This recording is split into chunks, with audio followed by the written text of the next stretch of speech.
अस्सलाम वालेकुम वीवर, आज हम आपको लहसुन अदरक का पेस्ट बनाने का ऐसा तरीका बताएंगे जिससे जो है ना इसकी खुशबू कभी ख़राब नहीं होगी, इसका कलर ख़राब नहीं होगा और जब भी आप इसे इस्तेमाल करेंगे तो ये आपको फ्रेश ही लगेगा। तो वीडियो देखने से पहले चैनल को सब्सक्राइब कर दें प्लीज़। अस्सलाम वालेकुम व्यूअर्स, सबसे पहले लहसुन अदरक छील लेते हैं। लहसुन अदरक को मैंने छील कर धो लिया और अब इसको हम ग्राइंड कर लेते हैं। 1 टेबलस्पून ऑयल, 1 टीस्पून नमक। अब इसको ग्राइंड कर लेते हैं।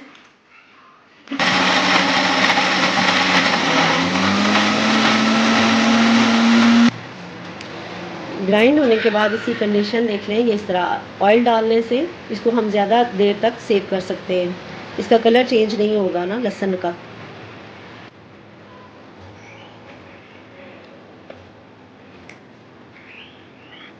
अब ये लहसुन अदरक पेस्ट को सेव कर लें, चाहे 6 माह तक इसे इस्तेमाल करें, लेकिन इसका कलर चेंज नहीं होगा, ये ऐसे ही रहेगा।